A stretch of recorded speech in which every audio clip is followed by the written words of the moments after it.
नमस्कार, today's teachers पर मैं रमेश सिंह एक बार फिर से आपका स्वागत करता हूं। दोस्तों, आज का ये वीडियो हम शुरू करेंगे पर्यवेक्षण तंत्र की भूमिका।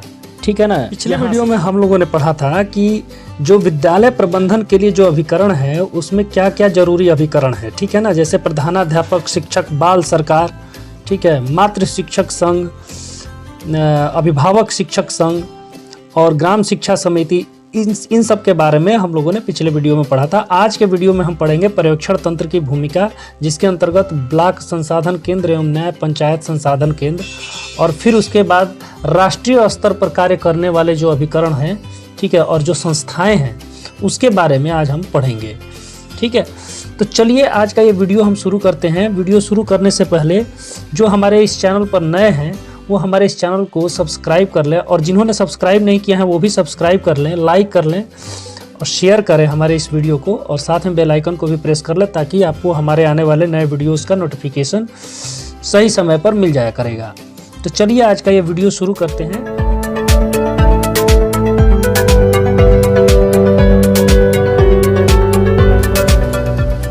देखिए, पर्यवेक्षण तंत्र की भूमिका। पर्यवेक्षण तंत्र की भूमिका के अंतर्गत पर्यवेक्षण का तात्पर्य उस भ्रमण प्रक्रिया से होता है जिसमें शिक्षा विभाग का कोई जानकार व्यक्ति विद्यालय में उपस्थित होकर अध्ययन अध्यापन का कार्य अनुश्रवण करता है।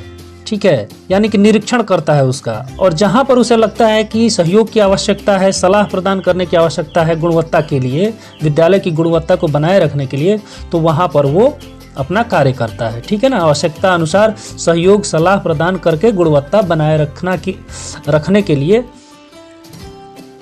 वो व्यक्ति आता है और वो करता है अपना कार्य। ठीक है। अब आगे है ब्लॉक संसाधन केंद्र एवं न्याय पंचायत संसाधन केंद्र। ठीक है, तो राष्ट्रीय उद्देश्यों की पूर्ति, शिक्षा प्रणाली और उसके स्वरूप की पुनर्व्यवस्था के लिए डॉक्टर DS कोठारी की अध्यक्षता में जुलाई 1964 में शिक्षा आयोग का गठन किया गया था। कब? जुलाई 1964 में शिक्षा आयोग का गठन किया गया था। चूंकि DS कोठारी को इसका अध्यक्ष बनाया गया, इसलिए यह कोठारी आयोग नाम से जाना जाता है।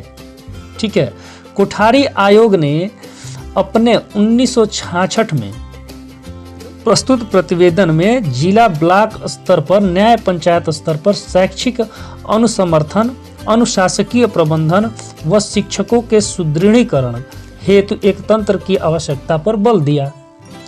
ठीक है, क्या समझे इसमें? कोठारी आयोग ने अपने 1966 में एक प्रतिवेदन प्रस्तुत किया गया है। ठीक है ना। प्रतिवेदन प्रस्तुत किया जिला ब्लॉक स्तर पर एवं न्याय पंचायत स्तर पर शैक्षिक अनुसमर्थन, अनुशासकीय प्रबंधन और शिक्षकों के सुदृढ़ीकरण के लिए। सुदृढ़ीकरण का मतलब कि इनको बढ़ाने के लिए, ग्रोथ के लिए इसके, ठीक है ना, एक तंत्र की आवश्यकता उसे पड़ी। ठीक है, तो इसी अवधारणा को साकार करने के लिए राष्ट्रीय शिक्षा नीति 1986 में पुनर्बलन प्रदान किया गया। ठीक है ना, यानी कि राष्ट्रीय शिक्षा नीति 1986 में इसे जोड़ा गया। ठीक है, अब आगे प्राथमिक विद्यालयी शिक्षा को अर्थपूर्ण और गुणवत्तापरक बनाने के लिए बेसिक शिक्षा परियोजना, जिला प्राथमिक शिक्षा कार्यक्रम एवं सर्व शिक्षा अभियान कार्यक्रमों में ब्लॉक संसाधन केंद्र एवं न्याय पंचायत संसाधन केंद्र की स्थापना की गई। ठीक है, जिसके संचालक पदाधिकारी को समन्वयक कहा गया। ठीक है, अब इसके जो संचालक पदाधिकारी जो होते हैं ब्लॉक संसाधन केंद्र एवं न्याय पंचायत संसाधन केंद्र के जो संचालक पदाधिकारी जो होता है वो समन्वयक कहलाता है। ठीक है, ब्लॉक संसाधन केंद्र जिला शिक्षा एवं प्रशिक्षण संस्थान का लघु रूप है। ठीक है, जो गुणवत्तापूर्ण अकादमिक कार्य विकास क्षेत्र पर कार्य करता है। ठीक है, समन्वयक डायट तथा जिला परियोजना कार्यालय ब्लॉक संसाधन केंद्र के प्रति जवाबदेह हैं। ठीक है ना। समन्वयक, डायट तथा जिला परियोजना कार्यालय ब्लॉक संसाधन केंद्र के प्रति जवाबदेह होते हैं। ठीक है ना। आगे है पर्यवेक्षण तंत्र में निम्नलिखित प्रकार के पद। ठीक है, देखिए इसमें है समन्वयक है, खंड शिक्षा अधिकारी है, सहायक बेसिक शिक्षा अधिकारी के अधिकार एवं कर्तव्य, ठीक है। उप बेसिक शिक्षा अधिकारी के अधिकार एवं कर्तव्य ये पर्यवेक्षण तंत्र के अंतर्गत हैं। डायट मेंटर है, जिला बेसिक शिक्षा अधिकारी, जिला समन्वयक है, ठीक है।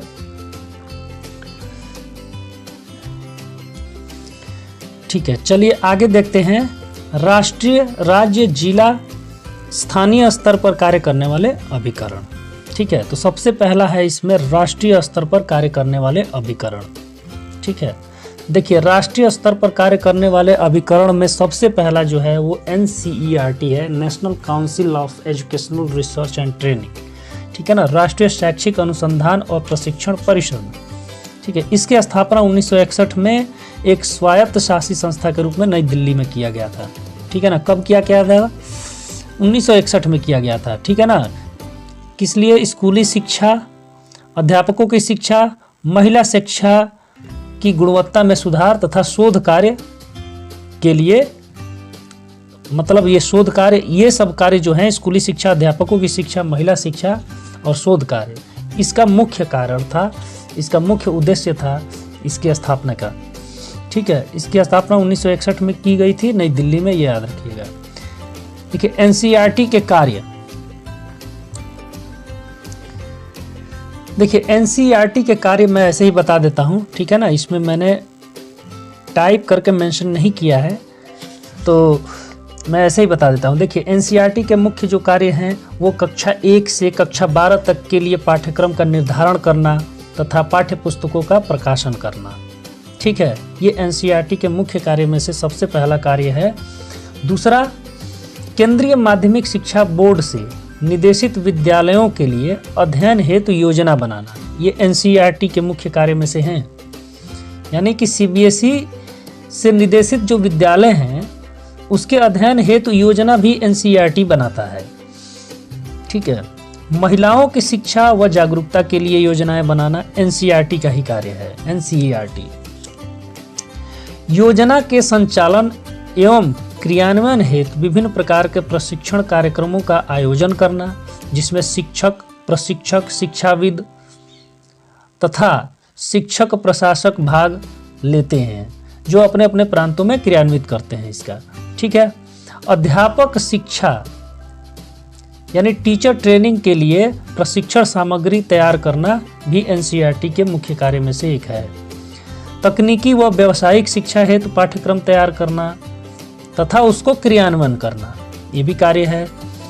विशेष आवश्यकता वाले बच्चों के लिए पाठ्यक्रम का विकास करना या विकसित करना, ठीक है। शिक्षा के प्रचार प्रसार हेतु राष्ट्रीय स्तर पर परियोजनाएं तैयार करना तथा उसे क्रियान्वित करना, ठीक है। और अनेक साहित्यिक पत्र पत्रिकाओं का प्रकाशन करना, जैसे प्राइमरी शिक्षक व आधुनिक शिक्षा नामक पत्रिका NCERT से ही निकली है, ठीक है ना। इसको याद रखिएगा, प्राइमरी शिक्षक एक पत्रिका का नाम है और दूसरी जो पत्रिका है वो आधुनिक शिक्षा, ठीक है। तो ये दोनों पत्रिकाएं NCERT से ही निकली हुई हैं, NCERT ने ही निकाला है इसे, ठीक है।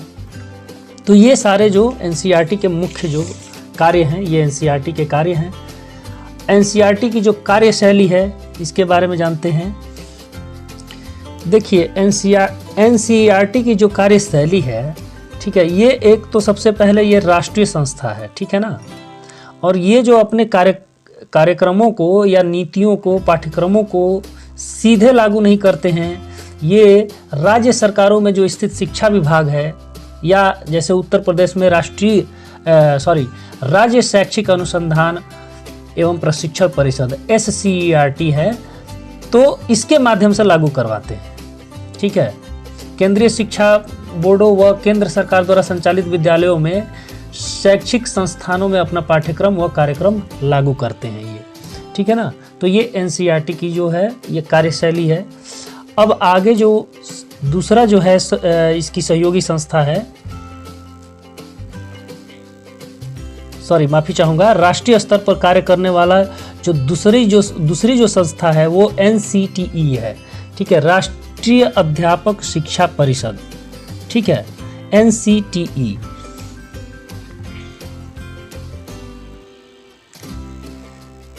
देखिए, राष्ट्रीय अध्यापक शिक्षा परिषद का मुख्यालय जो है वो दिल्ली में है।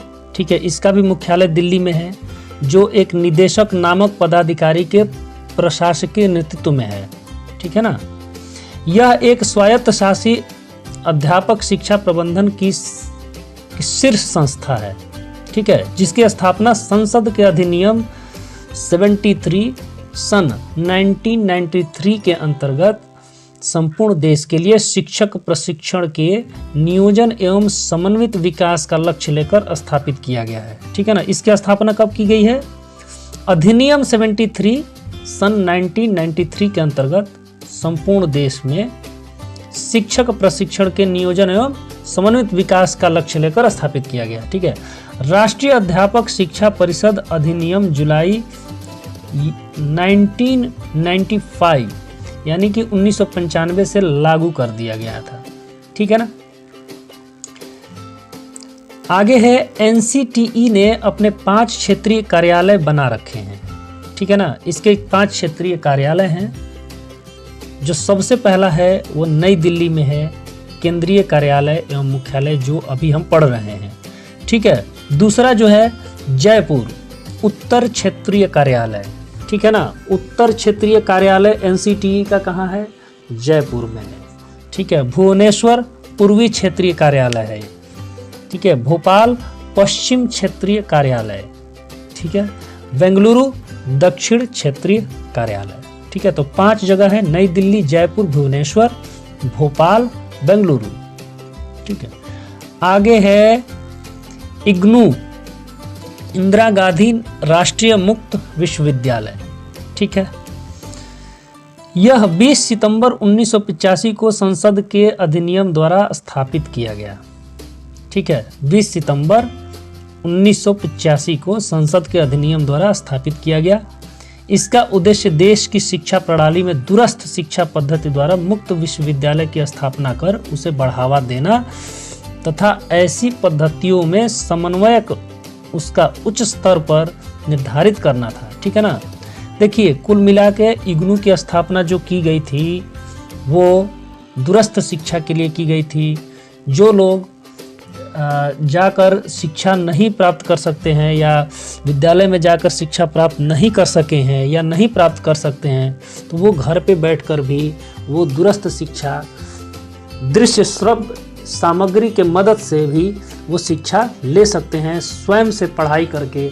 ठीक है। उसके लिए ये संस्था बनाई गई थी, दूरस्थ शिक्षा के लिए। इसका उद्देश्य देख लेते हैं, स्थापना के उद्देश्य।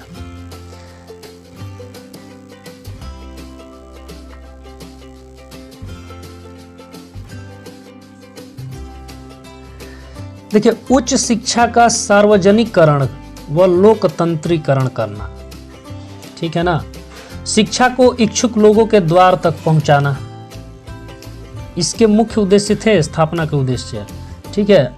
आयु, क्षेत्र अथवा औपचारिक योग्यता पर विचार किए बिना शिक्षा पाने के इच्छुक सभी विद्यार्थियों को उच्च कोटि की शिक्षा सुलभ कराने की व्यवस्था करना इसका मुख्य उद्देश्य था। ठीक है ना। व्यवसाय मूलक पाठ्यक्रमों। ठीक है। व्यवसाय मूलक पाठ्यक्रमों द्वारा आवश्यकता पर आधारित कार्यक्रम प्रदान करना। भारत में दूर शिक्षा पद्धति को प्रोत्साहित एवं विकसित करना। ठीक है।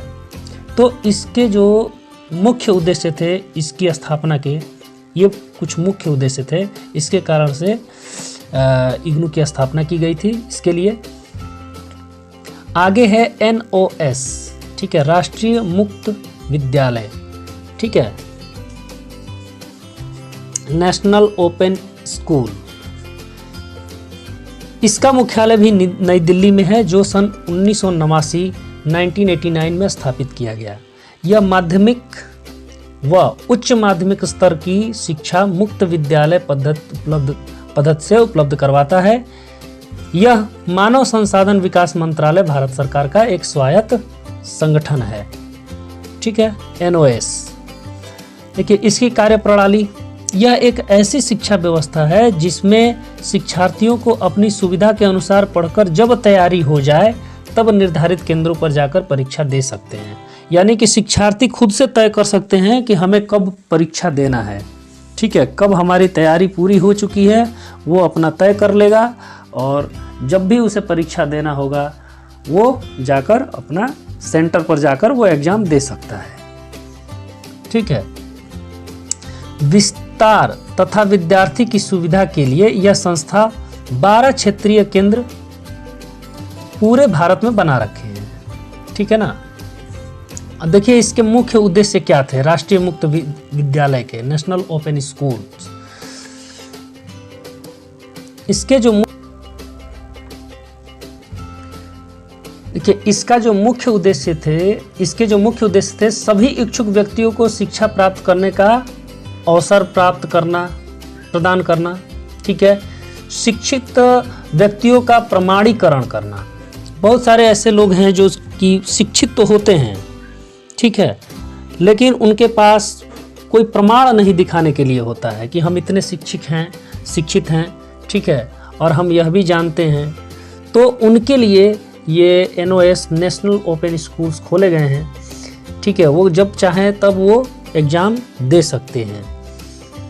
ठीक है, और उनको प्रमाण पत्र मिल जाएगा, सर्टिफिकेट मिल जाएगा।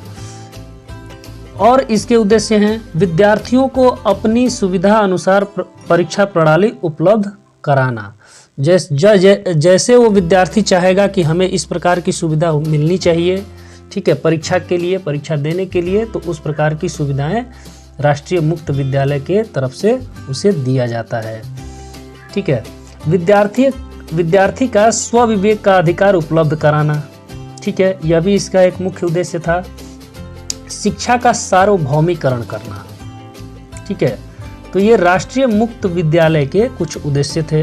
राष्ट्रीय मुक्त विद्यालय की विशेषताएं क्या क्या हैं? ठीक है, इसकी विशेषताएं जान लेते हैं।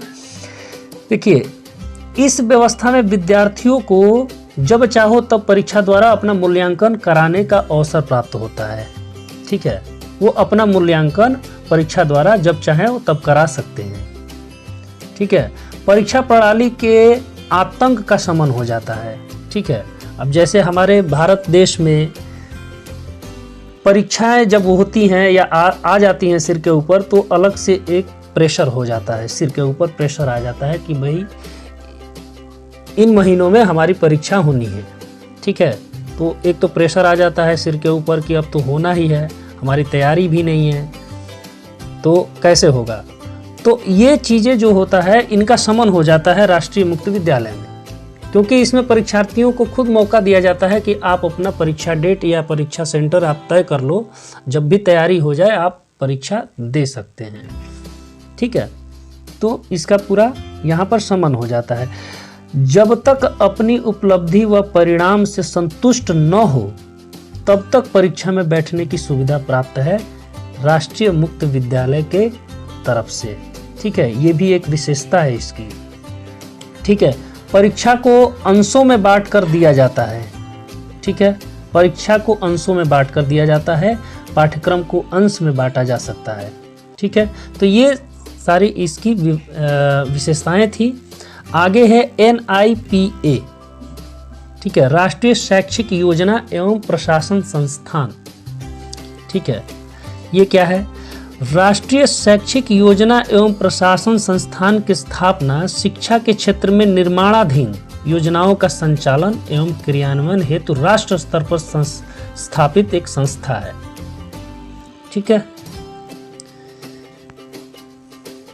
देखिए इसकी स्थापना जो है, जो निर्माणाधीन है, जो कि अभी निर्माण उसका पूरा नहीं हो पाया है, बहुत सारी योजनाओं का लागू नहीं हो पाया है, अभी बीच में ही लटका हुआ है, तो उस क्षेत्र में उसका संचालन एवं क्रियान्वयन करने के लिए राष्ट्र स्तर पर स्थापित इसे किया गया NIPA को, राष्ट्रीय शैक्षिक योजना एवं प्रशासन संस्थान को।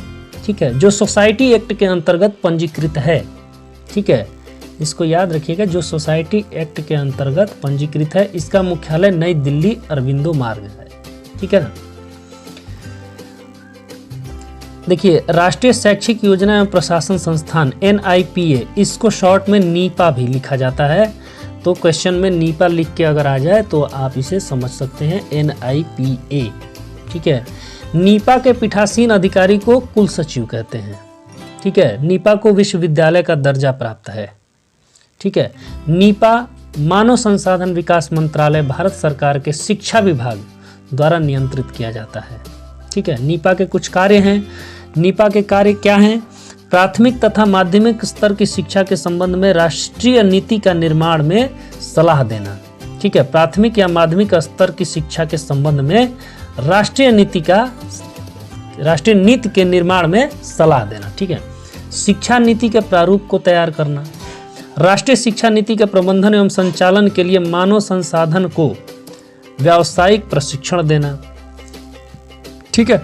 राष्ट्रीय शैक्षिक योजनाओं के संचालन में अकादमिक व प्रबंधकीय परामर्श व सहयोग करना। ठीक है। शिक्षक के प्रबंधन व संचालन हेतु साहित्य का प्रकाशन, पत्रिकाओं का प्रकाशन कराना, ये इसके जो है नीपा के मुख्य कार्य हैं। ठीक है ना।